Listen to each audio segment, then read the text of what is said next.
And I'm going to give a brief introduction to this fascinating book, and it does reflect a number of the interests of the British New Left and the social history in Britain, in which Chimen Abramsky as an individual played an outstanding part. He was you know, there's that much used word, a guru, but he was a savant. He had a tremendous range, intellectual range, and knew philosophy and politics. And he also collected books on a vast scale, hence the title of this book by Sasha.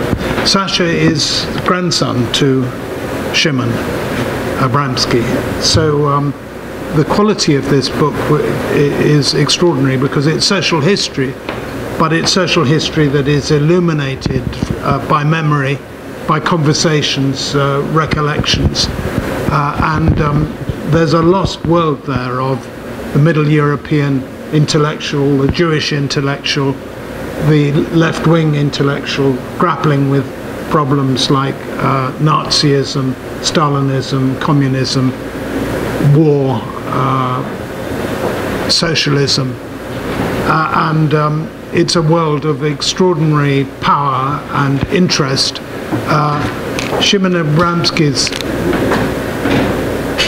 was not a great author of large numbers of books, but he was a crucial seminal figure, an inspirer of others.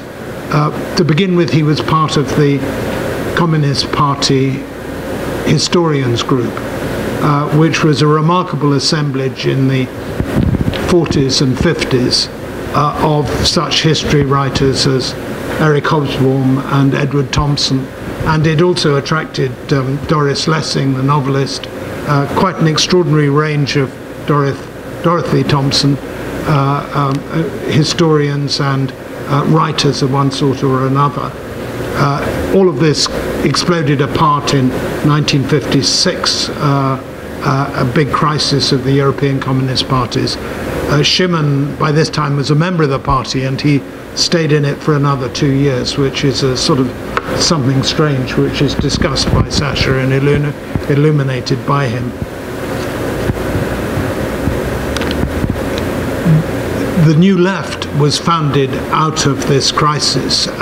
It included a number of, you know, by then young people like myself. I mean, I was 20 in 1960 when the New Left Review was founded.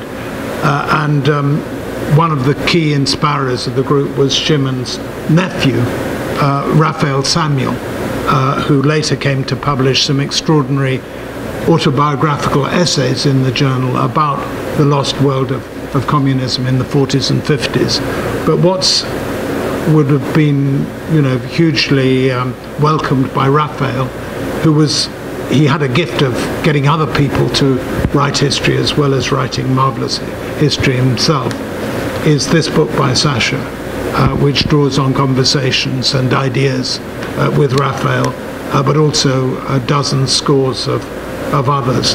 And to me now, someone 75 years old, it's a great consolation that some young people, and I'm thinking of Sasha, are interested in all these ancient disputes and is willing to write about even a world of books in terms of wonder. Have we reached the end of the role of the book as the instrument of civilization? I very much hope, and I certainly believe, that that is not the case, but one of the things helping me in that direction is the spirit with which Sasha here writes in this memoir of his grandfather so movingly about a house of books, a world of books, battles over and between books, an intellectual illumination that continues on partly through the book itself. And I think the way we're going to proceed is Sasha has chosen some passages which he's going to read from, and then we're going to move over to questions and conversation. So now over to you, Sasha. Thank you.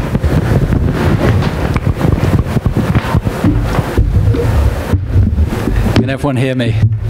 Well, first of all, thank you to the Strand for inviting me into a space that bears uncanny similarity to my grandparents' house, except it's too tidy. And secondly, thank you, Robin, for that extremely generous introduction, and for introducing an audience to a series of lost worlds.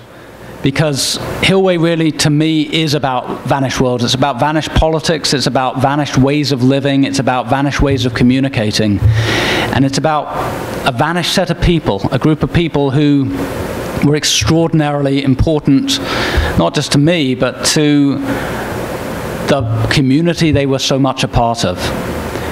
And this book is so different from anything I've ever written before. I've written on politics, I've written on social justice themes, I've given talks all over the country, but I've talked about my books rather than read from the books.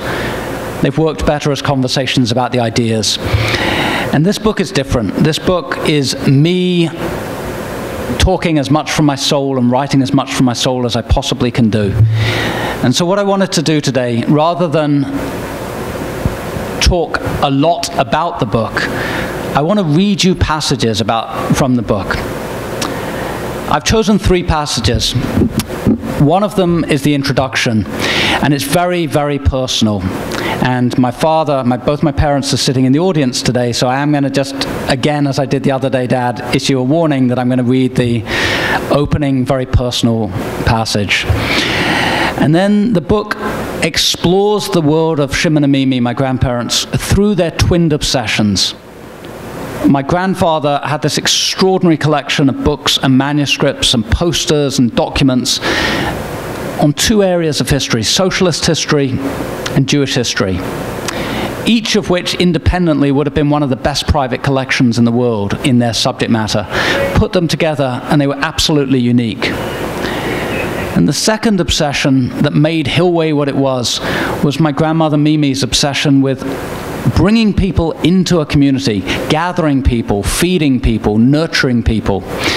And so the house was a combination of extraordinary ideas and extraordinary people. And so the other 2 passages after the introduction that I'm going to read to you, one of them is a little brief passage about my granddad's book collecting. And the second one is a passage about the gatherings at Hillway. So without further ado, I'm going to open with the prologue. And the prologue for this book is called Saying Goodbye.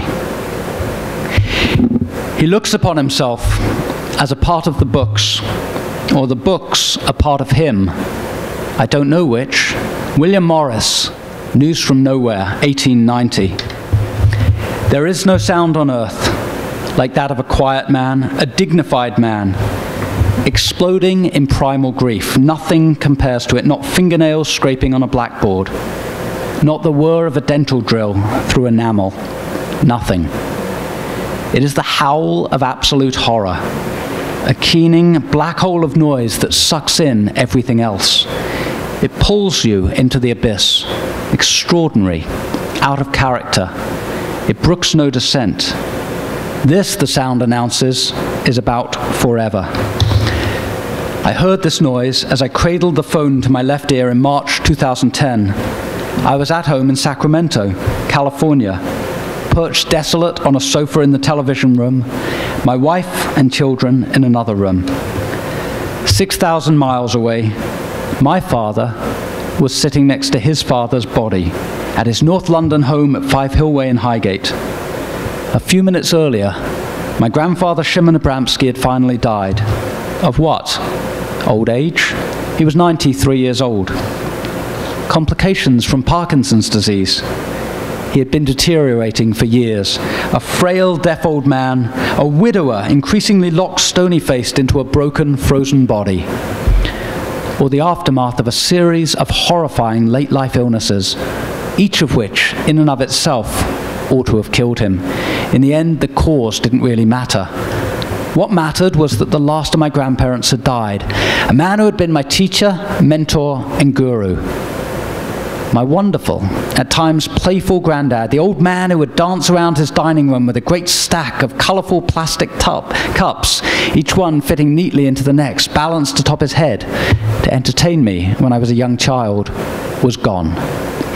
The man who had surrounded himself with tens of thousands of wondrously rare books, bought over the better part of a century, had disappeared.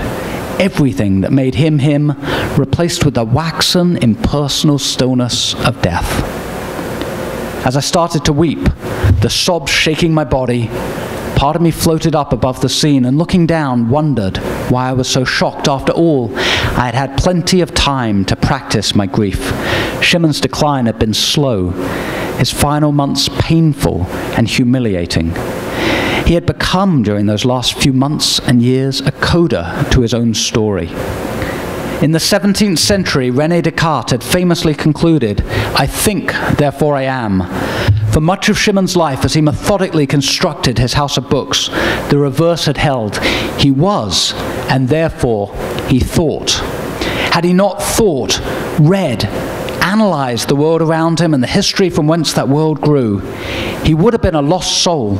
But now in his 90s, with his body wrecked by Parkinson's, with his hearing gone, unable to leave his house to go on the walks he used to love, he became a prisoner. His mind was locked in his failing body, and that body was cloistered in his house of books. Bit by bit, the world closed in on him. Eventually, he could no longer make it up the stairs. His world was reduced to the small, book-filled rooms of his home's ground floor. The house that had once served as one of left-wing London's great salons, which still contained one of England's most important private libraries, now became utterly claustrophobic. The home that had sparkled with intellectual life when I visited it as a child became a little frightening, decrepit. A place I took my own children to, out of obligation rather than joy. Animated conversation was replaced by the long silences of deaf old age.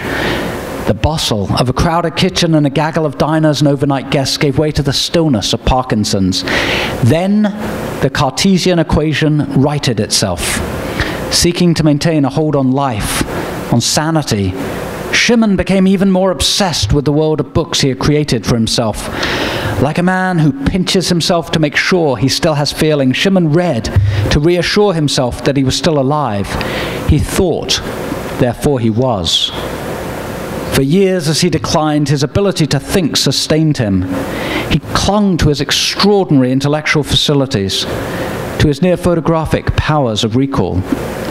When a social worker attempting to ascertain his mental acuity asked if he knew who the Prime Minister was, Chimen responded witheringly that he could list every Prime Minister for the past 200 years.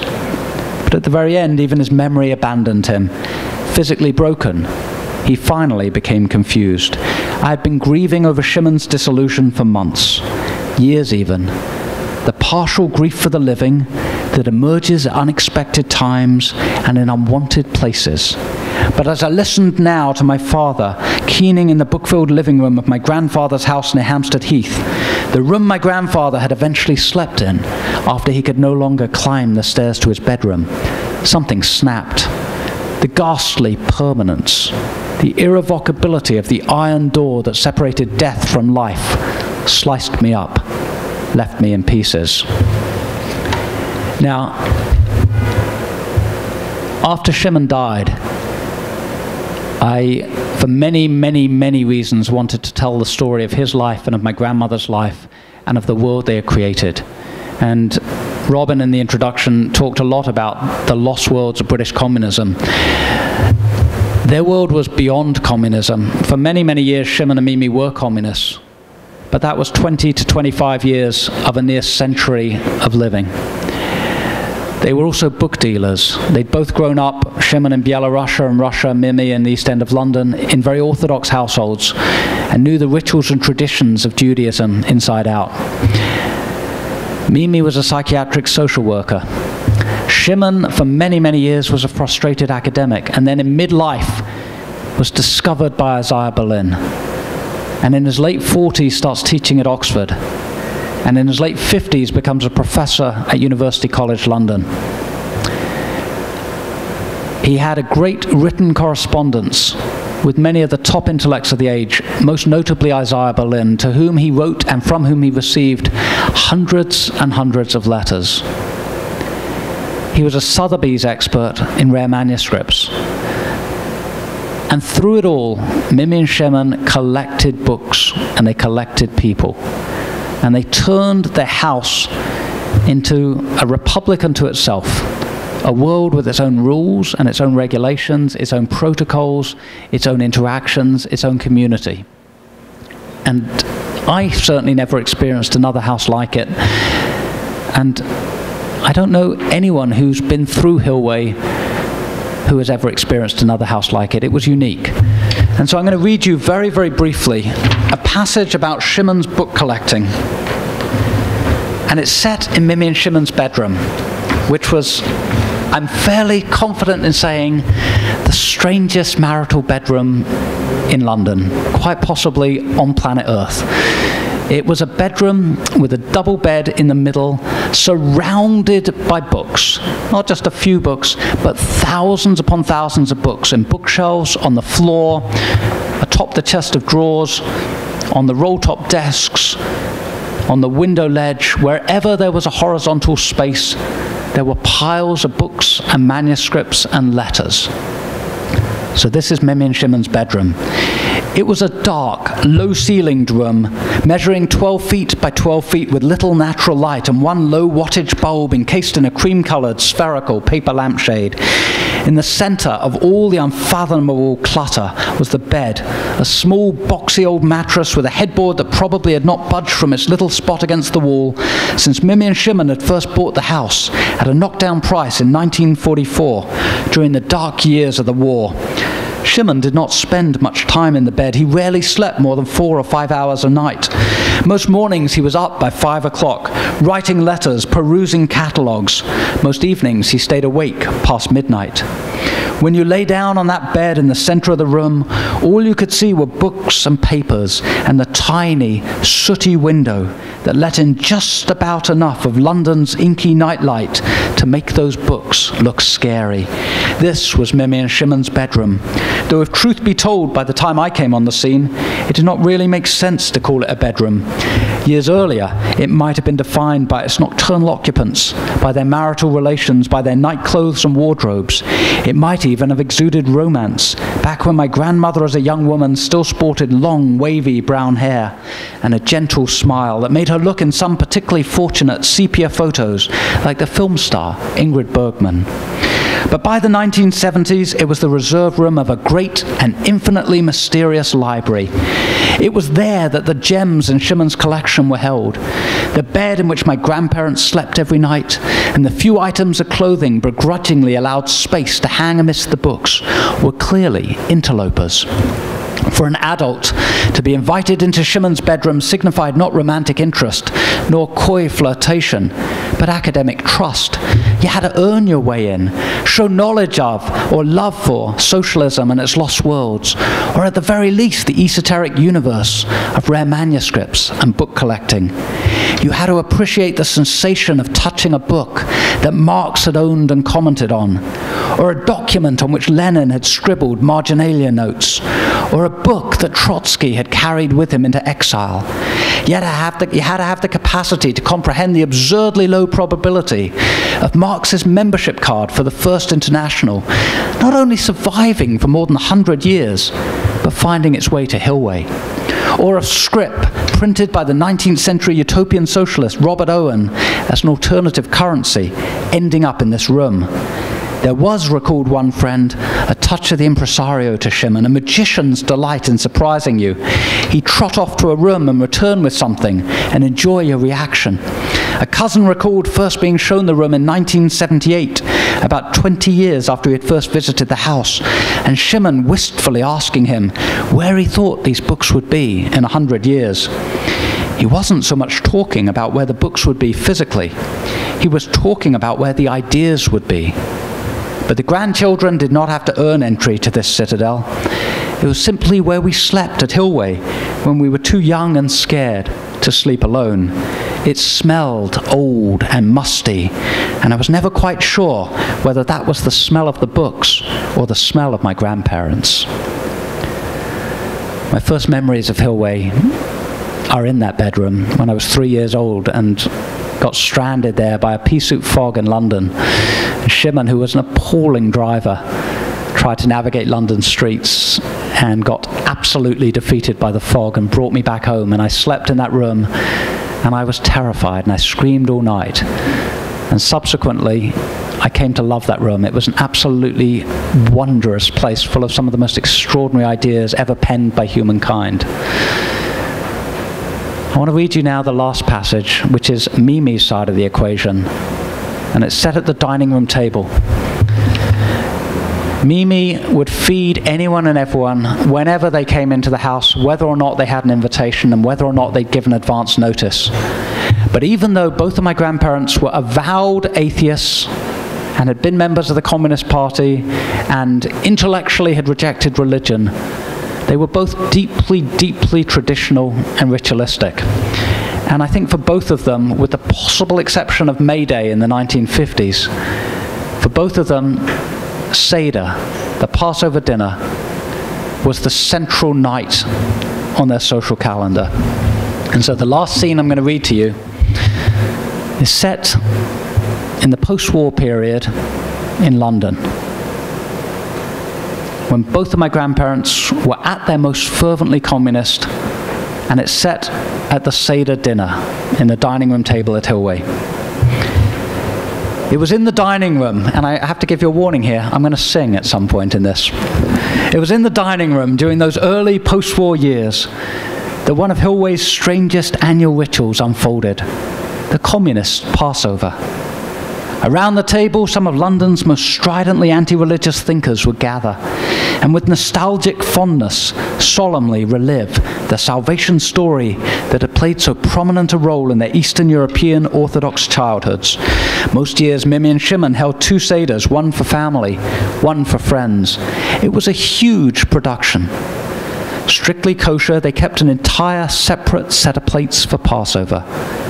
On the first night, all of Mimi's cousins and uncles and aunts, her mother and her sisters and their families would troop in.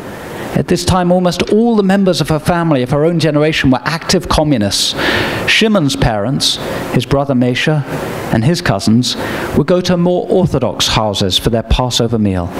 On the second night, Chimen and Mimi's closest friends, many of them also Communist Party activists, would be their guests. Among them were Chimen's good friend Isidor Izzy Pushkin and Alec Waterman. Both men served with Chimen on the party's Jewish Affairs Committee. They made up a cadre of Jewish communists, schooled in religious orthodoxy, wedded to secularism, suspicious of religion, yet devoted to the familiar rituals of Judaism. The men would all put on yarmulkes, and everyone would listen to Chimen's rapid-fire Hebrew reading of the Haggadah. Despite their avowed lack of religious feeling, they closely followed the rituals around which food to eat and when to drink their wine. Only after they had feasted on Mimi's Seder dinner was their irreverence let loose. Late in the evening, Henry Collins, who was one of my grandparents' closest friends and was a historian who would later co-write a book with Chimen on Karl Marx, late in the evening, Collins would sing his favorite comic song, the Yiddische Toreador. Moshe Levy went to Spain, but not in a yacht or an aeroplane. Oh no, he had to go as a stowaway. Along the way, Moshe makes a fortune and buys the ship that he travels on. Moshe arrived in a Spanish seaport, and he sold the ship for what he'd recently bought. He pulled a few wires and started some fires and spent a good week in the bankruptcy court. And so to escape from the toils of the law, Moshe became a toreador. What, a Yiddish toreador? Yes, a Yiddish toreador. And so on, until a climactic scene when Moshe suffers an ignominious death after losing a fight and ending up with a bull's horn up his tuchus. It was the Marx Brothers meets the Marxists. I hope that gives you some sense of the chaos and the clutter and the mystery and the wonder of my grandparents' house. I've done enough talking now. I'm going to sit down, and you guys and Robin are going to fire away questions at me, I hope. Thank you very much.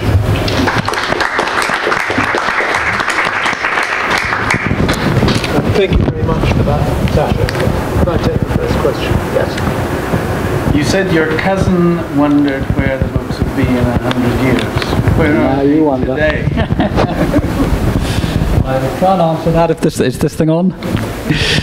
It's always the first question, and it's always the one I'm going to fudge, and I'll explain why. I'll back into an answer, and then I'll explain why. Chimen had catalogued all of the great libraries in the world in his field, with one exception, and that exception was Five Hill Way.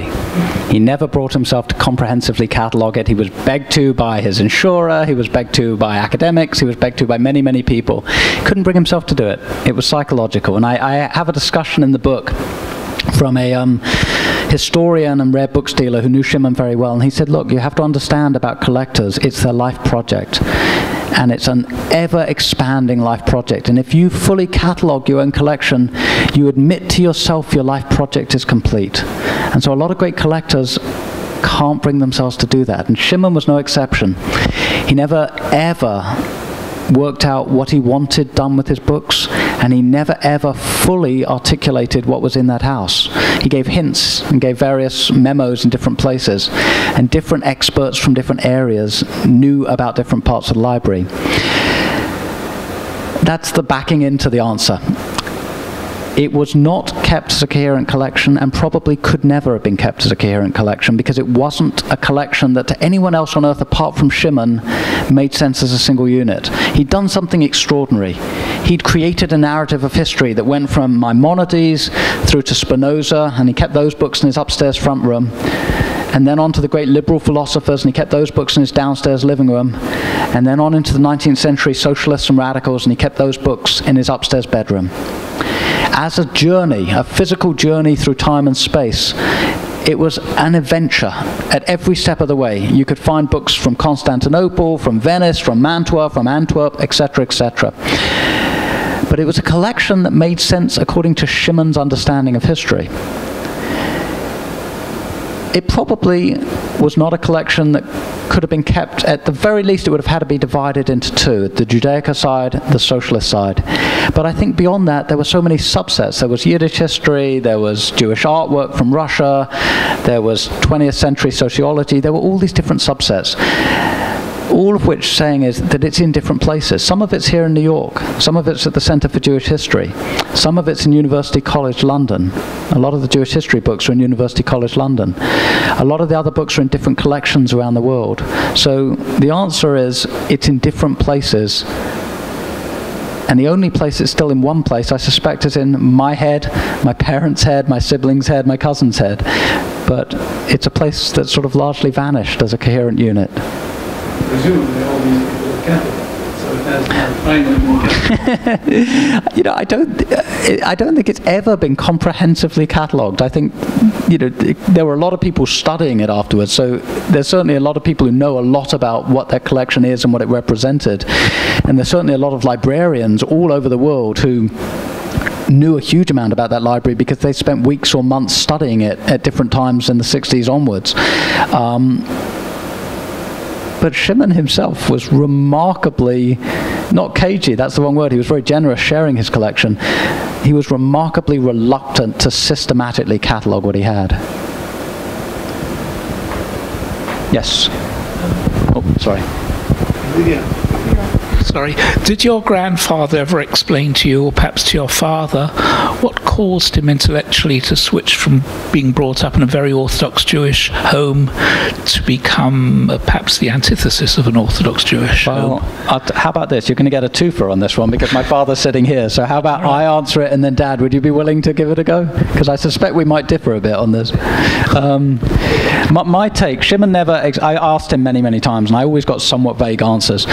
My take is that he was growing up in the Soviet Union and he grew up in a very cloistered environment. His father was a very, very renowned rabbi who had his sons homeschooled to avoid them getting what he saw as polluted or contaminated by Bolshevism.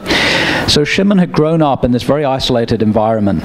But by the time he was a teenager, he significantly rejected orthodoxy. He just didn't believe in it intellectually. He didn't believe in the ideas, the theories, the explanations for the creation of the world, and so on and so forth. He thought it was a fascinating history. Always thought that Jewish history was remarkable and fascinating, and he always was tremendously knowledgeable about religious texts, but he himself was no longer religious. And the family moved to Moscow. Chimen's father, and this is a whole separate story, but Chimen's father for a while was in Siberia. He'd been sentenced to hard labor for his religious beliefs, essentially. And Chimen is befriended by leading Jewish intellectuals in Moscow who are members of the Yiddish Communist Culture Club. And he starts going to the Yiddish Communist Culture Club as a teenager. He's 14 or 15 years old. And he writes letters. The family moves to London. Chimen's father's released in a trade, and they moved to London in 1931. And Chimen writes a series of letters to a cousin of his, saying that he now identifies himself as a Marxist, and that he is absolutely fascinated by Marxist theory of history. So certainly by the time he's 16 or 17, he's self-proclaiming himself as a Marxist. Whether or not there was a single flash of light conversion moment, that I don't know about. But as I said, you might get a different answer over here, because you might have had that conversation with Chimen in a different way. It's actually very it's very complicated, because his father was, one of the great rabbis of the 20th century, and my father always had a very great love for his father and vice versa. And there's a picture in the book of 4 generations of my grandfather, my father, Sasha, and Sasha's first child.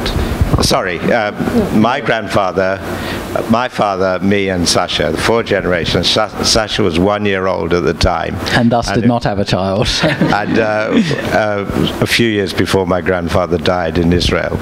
So the relationship between my father and his father, was one of intense love, but they never talked politics, and their worlds were miles apart. But my dad, when he was in Russia, was obviously influenced by the inspiration of the new revolution at the time. And certainly by the time he was about 14, when he was still in Russia, he wrote to a cousin who was a Zionist in Israel, saying that he was a Marxist, and by all accounts he studied Marx under his bedclothes at night when he was quite young and a very early teenager. So he must have been inspired in Russia to actually begin his communist studies. And then as he grew older, I mean, he ended up in England by accident during the Second World War. He'd gone when he was, in 1936, when he was 20, he'd gone to study at the new Hebrew University in Jerusalem, not with the intention of staying there, I don't think, but probably because he wouldn't be able to study in England, because they didn't have the money at the time to do so, and because he wasn't a British national. So I don't know why he went to Jerusalem, but he came back for a holiday, and the Second World War broke out, and he got stuck here, and he got a job in the most important Jewish bookshop in the East End of London, which was run by my mother. So he ended up marrying the boss of this bookshop and taking it over. And he ran that bookshop till 1969. So although he was a communist for many of those years, he was still deeply involved in Jewish life. And he was to the end of his life. He was never a Zionist, but he was very pro-Israel survival at the end of his life, and he felt Israel was being led by the wrong people who were leading it down a very dangerous track. But his whole there was an ambivalence there throughout his life. But he felt intensely Jewish, and he wanted to preserve Jewish culture, and he didn't want things to disappear, and so he kept certain rituals. I can't say more. I wonder if I could ask Sasha, I mean, in the discussion you have in the book of Spinoza, one gets a clue to how this combination of immense respect for the Jewish religion on the one hand and his sort of socialist commitment on the other. There seems to be some subterranean connection. No, I think there wasn't. One of the things I wrestled with in the book was how do you make the links that Chimen had obviously made very, very carefully over many, many decades of thinking. And he had interconnected the library, and you're right, Spinoza's the hinge. So Spinoza, going backwards, traces back, as I said, to Maimonides, and that's 400, 500 years earlier. And going forward, Spinoza is the one who espouses a sort of liberal universalism and a sort of almost a form of deism that you can look at Spinoza and put him in the category of Locke or the category of the American founding fathers or later on the 19th century revolutionaries. You can see how you make that leap from Spinoza forward into very, very radical Enlightenment and post-Enlightenment politics. Chimen made all kinds of extraordinary sort of connections, I think, in his own head. And he was fascinated by philosophy going back to Aristotle and Socrates and Plato. And some of his earliest books were books he bought as a student. Everyman Classics books, especially Plato, where he's just lots and lots and lots of marginalia comments. And he was absolutely fascinated by the political and moral implications of somebody 2,500 years earlier and how they apply to modernity. And he'd keep making these sort of links back to modernity. And I think you see it in all of the collections and sub-collections. There were linkages that sort of tied whatever subspecialty there was at that moment to the broader project in that house at Hillway. It was amazing. The way you're qualifying what you said about the absence of a catalogue, because in a curious way, the sequence of your chapters is the different rooms in the house. And the rooms do have themes. Yeah. Well, no, I mean, one of the things... It's an argument somehow. Each room was a different set of ideas and a different set of values, and each room attracted a different audience. So depending on what your interests were, you were more likely to be invited into that particular room to study books, to maybe converse with other people. There was never just one epicenter. So the dining room was sort of, the obvious end point of an evening. You'd converse in different rooms, and then at a certain point dinner would be served. You go in and you continue debating and talking and arguing at the dining room table. But before that, there was a pretty good chance that some people would be in the living room, some people would be perusing books in the hallway, some people would be perusing books upstairs in one of the rooms, and it depended what your interests were. So, yeah, I mean, when I was writing the book, I realized at a certain point the central character in the book was the house. And that's sort of weird for a memoir, but the house had so much personality, and each room oozed a different kind of personality and a different set of emotions. When I was writing it, I never fully catalogued Chimen's books. I can mentally imagine many, many of the bookshelves, and probably can mentally imagine a few thousand of the books, but there were about 20,000 books in that house. And one of the amazing things was it was double shelved. So there was an entire hidden world of books that I can't visualize at all, but Chimen knew exactly where they were. And he knew exactly where to pull out a book in order to get to the book behind it, to get to the ideas he needed. And so it's by no means, there's no way I could have fully catalogued it, because it was a project that only Chimen could have done, and he didn't. I'm just curious what you collect and why. I don't collect. I read a tremendous amount, and I don't throw books away. I've never ever been able to either throw books away or give them away. So I collect, in a sense, in a fit of absent-mindedness, but I don't systematically collect in the way Chimen did. And I think there's a unique impulse that belongs to collectors that's, you either have it or you don't. And if you have it, it becomes an all-consuming passion, obsession. And if you don't have it, you can look on that obsession wondrously. And I certainly looked on Chimen's collection with awe. But I never wanted or would have been able to replicate that. And for a few reasons. One, Chimen was multilingual. He spoke and read and wrote in at least 5, but probably many more languages. And I'm not multilingual like that. So any collection I had would be circumscribed by that limitation. And the second thing is, I don't have the memory that Chimen has. And I know very few people who have the kind of memory Chimen has that would have made a collection like that useful. Because Chimen regarded it as a working library. And a working library is only a working library to the extent that you literally can say, I need to pull this book off this shelf, turn it to this page, and make this quote.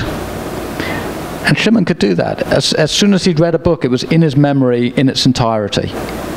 Whereas when I read a book, I remember the gist of it, I hope, and maybe a little bit more than the gist of it, but I don't have the photographic power of recall that would make a library of that scope and size valuable to me. So no, I'm not a collector. I wonder if I could ask you a question about Raphael Samuel, who I was privileged to know very well, and I was at one point his editor when he published his autobiographical essays in the New Left Review. And at some points, in a certain way, he would seem the perfect, I mean, he was actually the nephew, but he was carrying on Chimen's tradition, and he shares so many of the same interests, and yet he's different at some level. And I wonder, you knew them both well, I only knew one of them well, but what is there that's the same and what is different? I mean, in particular, I suppose I'm thinking Raphael founded a whole new way of approaching history. He founded the journal History Workshop, and he was able to inspire literally hundreds of people at vast conferences and moving seminars. He introduced the idea that not only books, but there are other texts out there for the historian. There's an inspiration from Chimen, but there's something different. Could you? No, I'd love to. Raf was, I mean, you knew Raf very well, but for those of you who didn't know Raf was my grandmother Mimi's nephew, and I think he always regarded their house as at least as important as his biological mother's house, and maybe more important, and they always regarded him as this incredibly important figure in their lives. And he was an amazing character. He was a member of the Communist Party by the time he was 7 years old, and was extraordinarily wide-ranging in his knowledge and his love of ideas, and I think regarded Chimen very much as a mentor when he was growing up. It was Chimen who provided him with the love of socialist history, and it was Chimen who provided him with the love of Marxism as a concept, as a philosophical concept, and it was Chimen who provided him in many ways with the sort of seed bank for his ideas that he later developed into the New Left. They were also extremely different personalities, and my memory of them is, I obviously came on the scene a lot later, so my memory is from the late 70s, 80s, and they would fight cats and dogs, not Mimi. Mimi would always welcome Raf in with open arms and was just heartbroken if he would disappear on her. But Chimen and Raf would fight over politics, over personality, over ideas, and it was the kind of fighting you could only have with someone you love very, very, very much, if that makes any sense. It was sort of, it was intense, and I remember these fireworks because they would scream at each other. My granddad, tiny man, he was 5'1", he had this incredible Eastern European accent. Raf was rake thin, he had these round glasses, this thin nose, and always was smoking a cigarette, and had this incredible, almost hypnotic voice. And somehow these two gentle personalities would start screaming at each other, and then Raf would storm off. He wouldn't be seen for months. And I think in part it was politics. They just came to have very, very different worldviews. Raf was far to the left of where Chimen ended up. And I think partly it was approach to history, that you talked about Raf's social history movement and his social history ethos, and Chimen never quite understood that. Chimen was someone who wanted history to be about dates, and he wanted history to be about names, and he wanted it to be absolutely precise. And Raf wanted to create stories. And Chimen might have, I don't know how meticulous Raf was, because you probably knew him more as a historian than I did, but Chimen was an absolutely meticulous historian, and not a very good storyteller. Ralph, on the other hand, was a masterful storyteller. And I think there was a personality conflict in play there, but it really did create some, well, wonderfully exciting fireworks from the perspective of a child looking on it.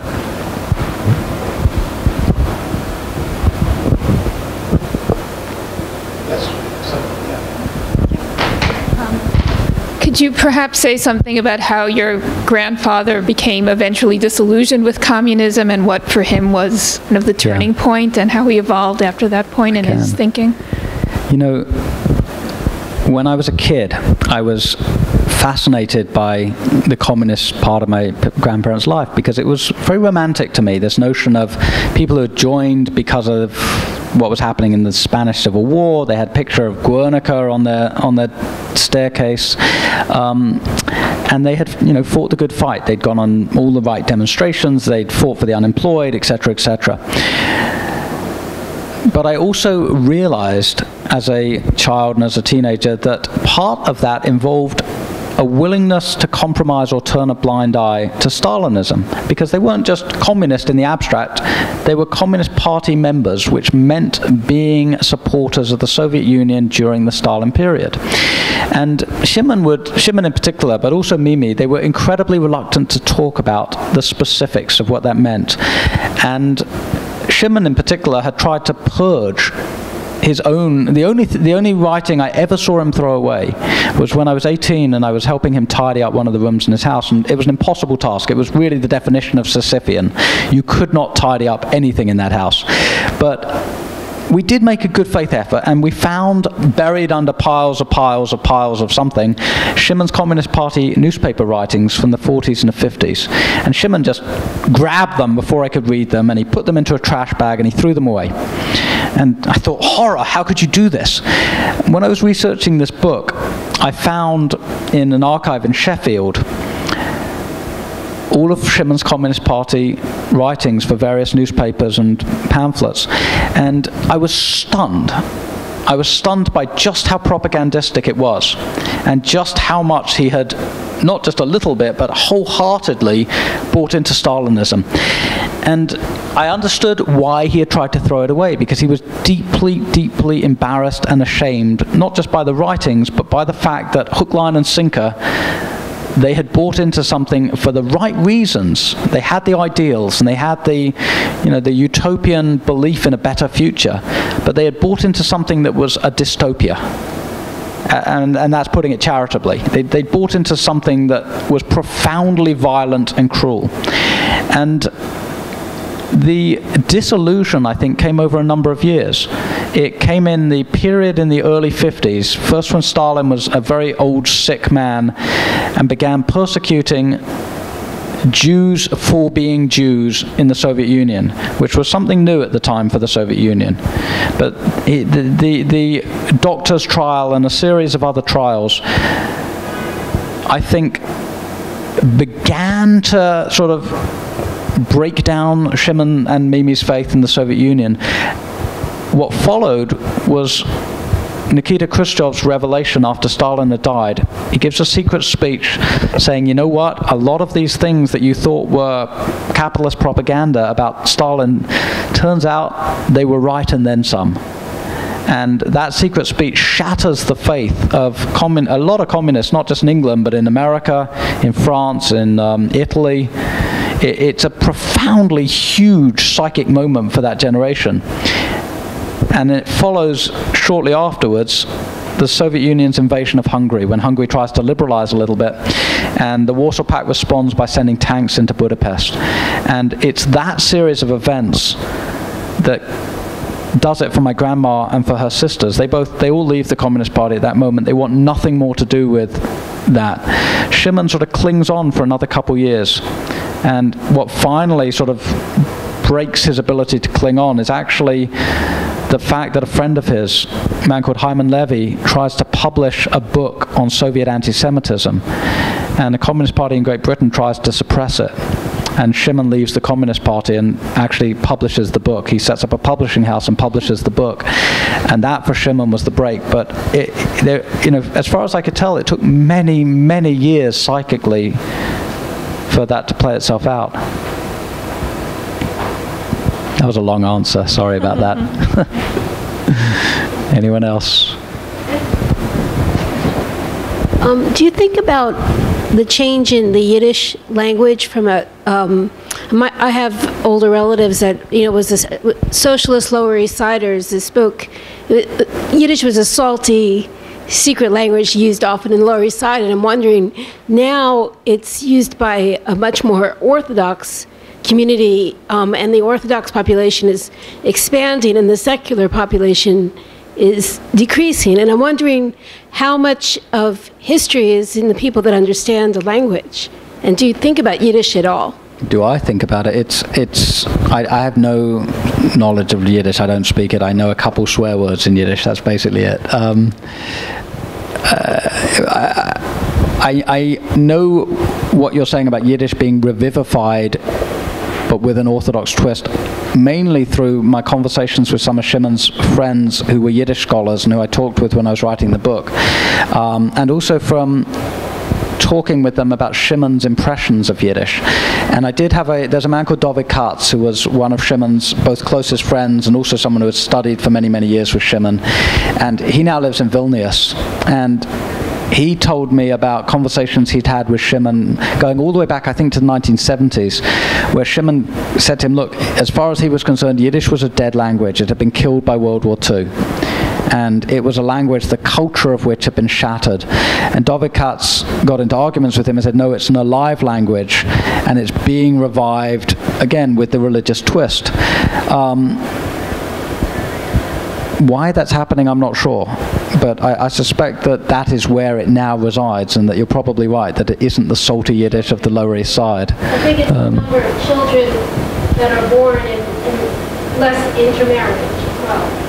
Maybe that's it. I happen to be intermarried. Yeah. No, it could be that. I could try and bluster an answer on this one, but I think I would rapidly show I don't know what I'm talking about, so I shall stop. I think I'd like to come in on Chimen's, the main book that he wrote and published with Henry Collins about Karl Marx and the British labour movement at the time of the First International. That's the general title of the book. He did have projects. You described he wanted to do a biography of Marx, the whole of Marx's life. He had another project of books on libraries. I think he wanted to do a survey of Jewish libraries, was it, or more general? Yeah. So, but he did finish one book of this great intellectual, this amazing scholar with all his formation, and so published this book. Now, it seems to me that this is a very interesting part of Marx's life, and that maybe what Chimen was trying to do, and I just offer it as a suggestion, is he found something significant and new about what was happening at the time of the First International. And this was an extraordinary experience because it was a bringing together of people who were sort of revolutionary intellectuals from the continent, people like indeed Karl Marx, but French and Italians and Spanish revolutionaries with British trade unions. And this was like oil and water, you might think these British trade unionists, English trade unionists, they're interested in bread and butter issues, they're interested in conditions at work, they're interested in a range of social issues, but not great philosophies. The English, whether workers or middle class, pride themselves on being rather anti-theoretical and pragmatic. Of course, there have been great English philosophers, but we don't pride ourselves on them like the French do, their philosophers. And yet Marx was somehow able to get a communion with these English working class people. They chose him to, for example, draft a letter to Abraham Lincoln supporting the Union cause in the Civil War. I mean, this is, it was actually in 1865 he sent the letter just before the assassination. And it's interesting Lincoln was receiving tons, a postbag of thousands, and yet for some reason this was plucked out of the postbag, and he wrote a reply to Karl Marx and the First International in England. There's something, I think, about the anti-slavery struggle, which was of course an anti-racist struggle, a struggle for democracy, which struck a chord with the British trade unionists and with Karl Marx and with Chimen Abramsky, perhaps. At least this is the only book he actually completes, this great polymath. Yeah. No, I think that you're right. Chimen's one book is called Karl Marx and the First International, and it's about Marx in the 1860s through to the early 1870s. Chimen, as far as I could tell, was fascinated by a series of cascading events. So there's 1848 and the series of revolutions and near revolutions and failed revolutions in Europe. Then there's the creation of the First International and this attempt to create these great international networks linking European and American trade unions, political movements, working class movements in this really, really ambitious internationalist political cause. And then there's the Paris Commune in 1871. And then there's obviously the Russian Revolution in 1917. But these great explosions, not just of the philosophy, but of the practice, because Karl Marx writes that, philosophers talk about history, and the point is to change it. And I'm mangling his quote, I realize that. But, Chimen, I think, was never just interested in the theory. He loved philosophy. He'd studied philosophy, he loved philosophy, he loved the great philosophical movements that led into and then went beyond the Enlightenment. But he was never just about philosophy. And I think what you're talking about, that sort of phlegmatic English working class approach to politics, really appealed to him. He had a huge amount of Chartist documents. He had some levelers documents, though not nearly as many as RAF.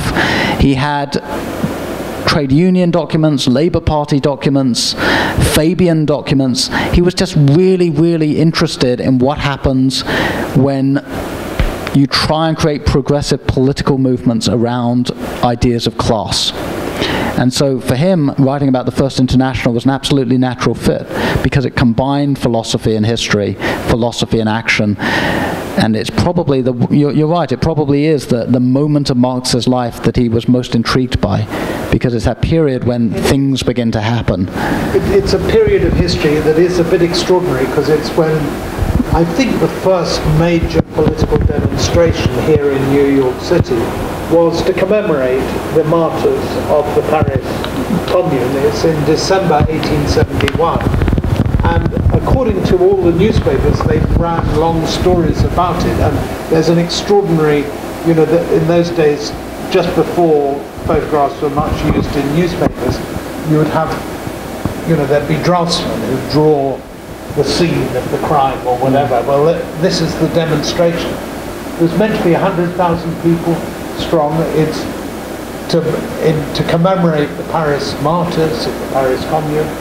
And it includes trade unions, 8-hour day people, African Americans. There's an African American contingent. There's a Cuban contingent. The Cubans were fighting for their independence from Spain at that time. It's the most extraordinary sight that is conveyed by the newspapers. And I don't know, I just think Chimen had an appeal for this episode in Marx's life. I'm sorry he didn't write all the rest of Marx's life. It would have been good if he did. But at least he chose one of the richest, most interesting things. True. Yes.